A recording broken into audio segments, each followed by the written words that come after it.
Hi, my name is Danny Langley. I'm a senior solution architect on the public sector team for Qlik. Today I'm going to walk you through a prototype that we built out for the Department of Homeland Security for a particular program that was looking into how they could use a technology to pinpoint insider threats within their own workforce. So if you're not familiar with Qlik, we're a modern data analytics platform that runs on a unique and powerful in-memory analytics engine. This is really our secret sauce. And this engine leverages AI for things like insight generation and natural language interaction. And we do all this while delivering unmatched performance, governance, and scale. So, as the number of users and use cases and even data sources grows within your organization, Qlik can scale in a very smart way, and that's going to be governed as well.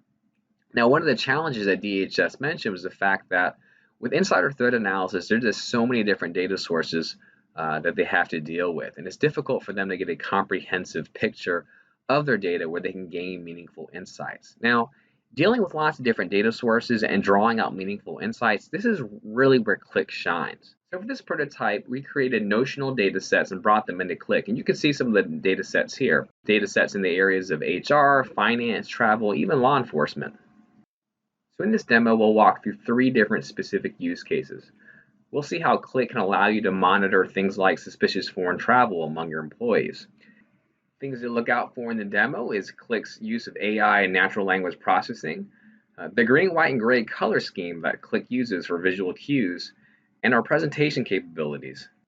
We'll also see how you can use Qlik to identify suspicious financial transactions and then monitor those transactions using Qlik alerting. Now, the third specific use case is seeing how you can use Qlik to identify domestic violent extremist DVEs and monitor their activity from an insider threat perspective. This is a very hot button item within DHS right now. Thing to look out for within Qlik is our global search. You'll see how you can use a global search to really pinpoint items of interest within your analysis. All right, let's go ahead and check out the app.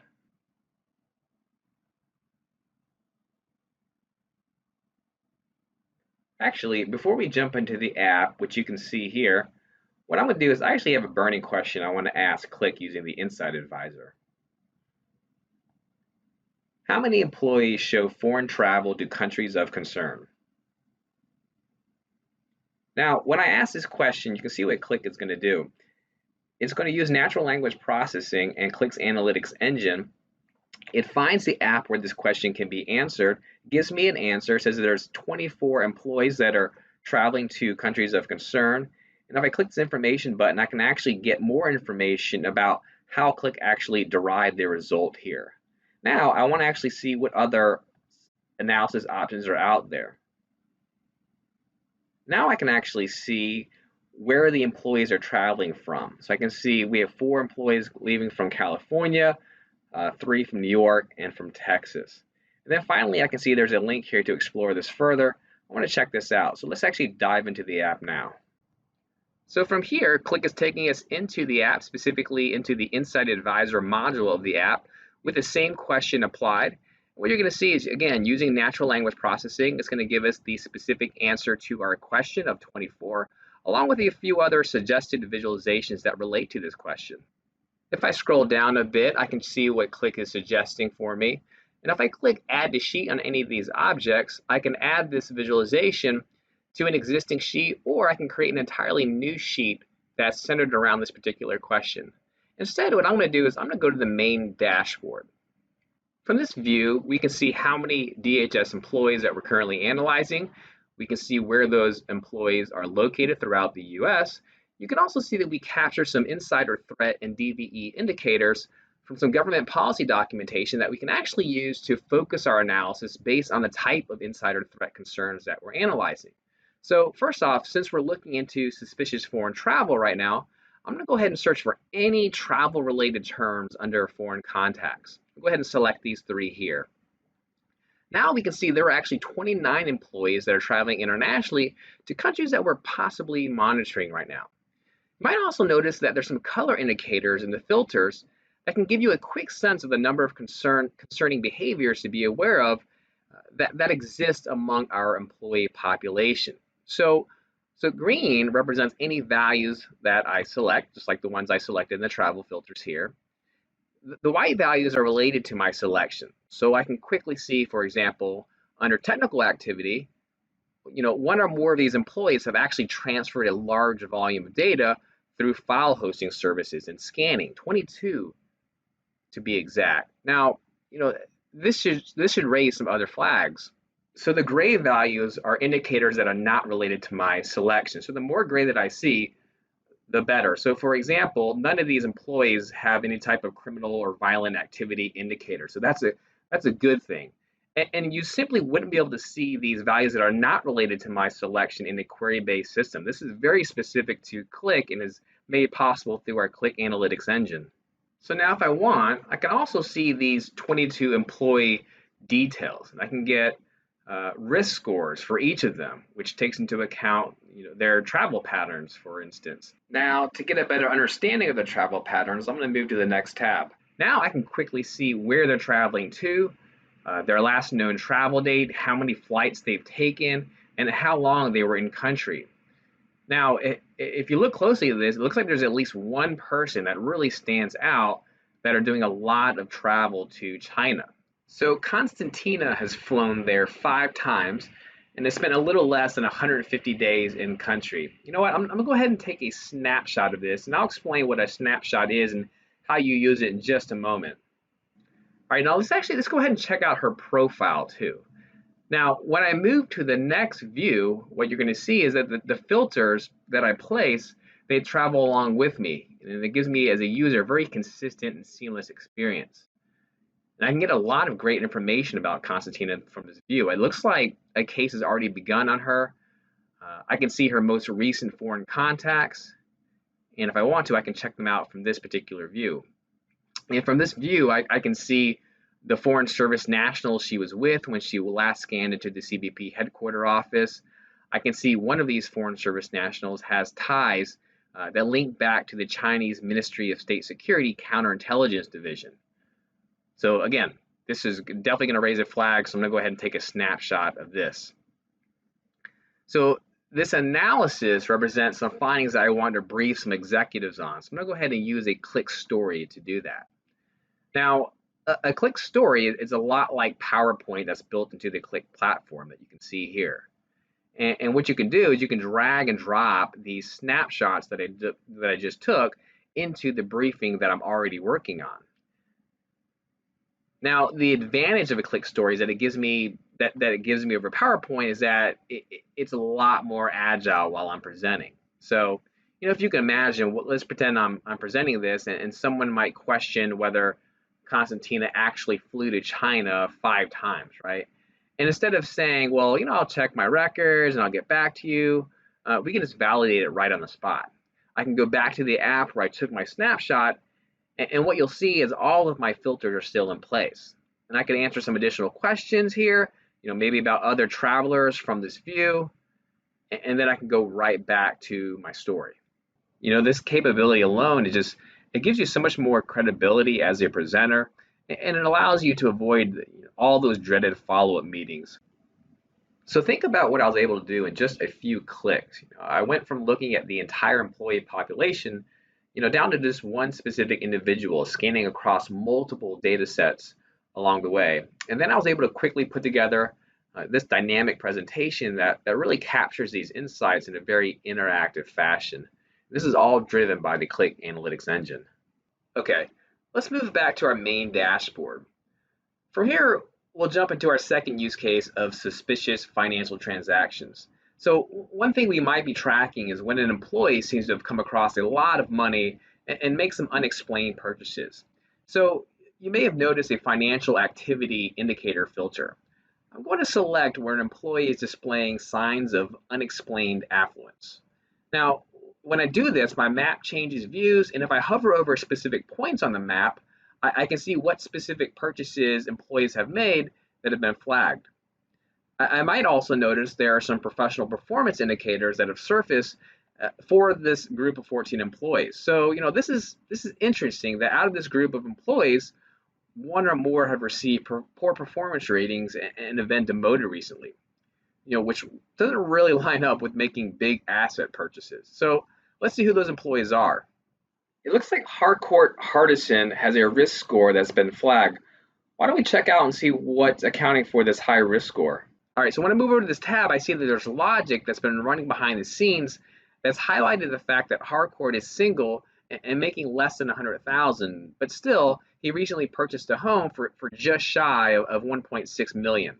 Now, this could be perfectly legit, uh, but it's something that we might want to look into. So another type of suspicious financial transaction that might occur could come in the form of foreign banking activity. So I'll go ahead and select that from my financial activity filter. Now, when I do this, I can see that 9 employees have transferred money to offshore accounts in international banks. On my employee details tab, I can see the last transfer amount that occurred, when it occurred, and their balance today, along with their corresponding risk scores. So, similar to the foreign travel use case, it might actually be easier to see these transfer flows on a map. From this vantage point, we can quickly get a lot of information. We can see multiple individuals are actually transferring money to some of the same banks. Looks like these 2 banks in Zurich and Luxembourg. We can also see where the largest money transfers are occurring. And now I can get additional information about each transfer. For example, I can see that Valeda transferred 655,000 to this bank in Luxembourg last August. So suspicious purchases and wire transfers like this, they're probably not going to occur that frequently. So I'm not going to want to access this dashboard every day necessarily to monitor this. Instead, I'm actually going to set up an alert. I'll use an alert so that whenever a large wire transfer occurs, I can get notified through email or my mobile. I'm going to call this alert foreign banking activity. Now, what's nice is I can add any metric that's available within this app. For this example, I'm going to go ahead and use last transfer amount. Now, I could get alerted when an aggregate transfer amount is exceeded, but it would probably make more sense just to get alerted based on an individual employee transfer. Now, when I select employee name from the dimension list, I get a preview below. But now I want to set my conditions so I'm only alerted based on when large transfers occur. So let's just say $50,000 or more. I could add an additional condition just to be more specific in what alerts I receive, but I'll just keep it simple with this one condition. And again, I get a preview of what would currently trigger the alert below. Now, finally, I can let Qlik know when I want to be alerted, if I want to be able to snooze the alerts, and finally, I can choose to share this alert with others that might be interested in knowing when these large transfers are occurring. All right, I'm gonna go ahead and officially create my alert now.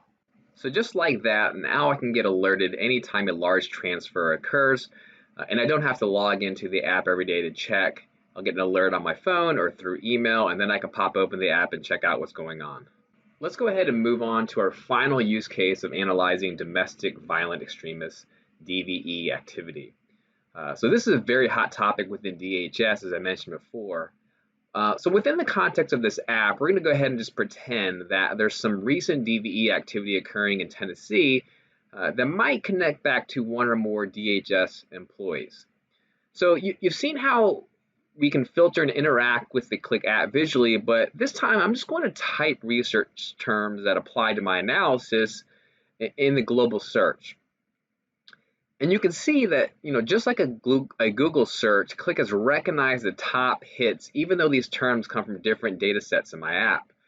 This search is also powered by the Qlik Analytics engine. Once I select this option, Qlik has narrowed down my analysis to one particular employee. Let's go ahead and see who it is. All right, it looks like there's this guy, Kevin Cunningham, who works for TSA, who looks to be like a bad apple. And if I'm paying close attention to my state filter at the top, Qlik is telling me that it looks like I've actually got one or more employees in the state of Arkansas who are also communicating extremist views. Now, this is very specific and unique to Qlik. No other BI solution can show you this type of analysis. This is based on the Qlik Analytics engine that's working behind the scenes. That's very different than a query-based tool. So even though my analysis was focused on employees in Tennessee, now I can widen my analysis to include employees in Arkansas. So let's go ahead and see who this is. When I select Arkansas, it looks like there's a guy, Steve Polk, who I might want to look into as well. So from here, if I wanted to, I could look into, or I could navigate to these external links here out to their Facebook pages. But the thing that might stick out to me is their risk scores. Notice that Kevin Cunningham's risk score is pretty high, and I'm wondering if his risk score may also be impacted by the user activity monitoring UAM that DHS has been conducting. So I'm going to go ahead and take a look at that. So from this view, we're getting a complete breakdown on the searches that Kevin has been conducting on his government furnished equipment, his GFE. I can see that 44 of his searches have raised flags. I can also see how bad his searches are based on the sentiment analysis that was integrated into Qlik. I can even see where he performed the searches on a map. I can see some search details here that includes the date he searched for particular words, what those words were, and then the sentiment analysis scores associated with these search terms. And if I want, I can even see the words he has searched for the most on this next view. Now, what's also interesting is I can see when he has conducted certain searches in this line chart here that I'm going to go ahead and expand out. And now we can analyze when he's conducted these searches in comparison to a couple events that we're still investigating. The Unite the Right rally that occurred a few years ago in Charlottesville, and the U.S. Capitol attack that occurred earlier this year. I'm going to go ahead and zoom into the dates immediately preceding the U.S. Capitol attack back in January and select those particular dates. Now, when I do this, this is really interesting. You can see the map has now zoomed into the DC area. So now we can see that most likely Kevin was conducting those searches in the DMV, in the DC area. And you know what? Maybe in the past, Kevin has been interviewed about his involvement with both of these events, which he has denied. But now we have more concrete evidence of his involvement.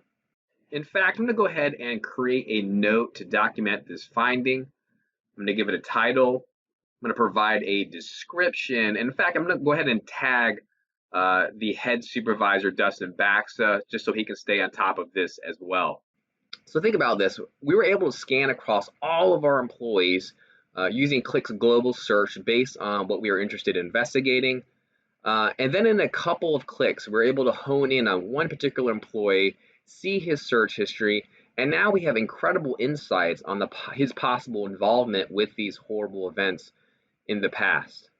All right, I'm going to head back to my main dashboard and clear out my filters here.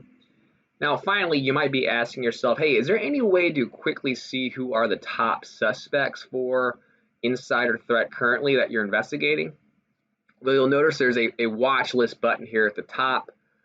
This will take me to a view where we can see the high priority employee investigations. And you may also notice we can see Constantina, who we were focused on before earlier in today's session.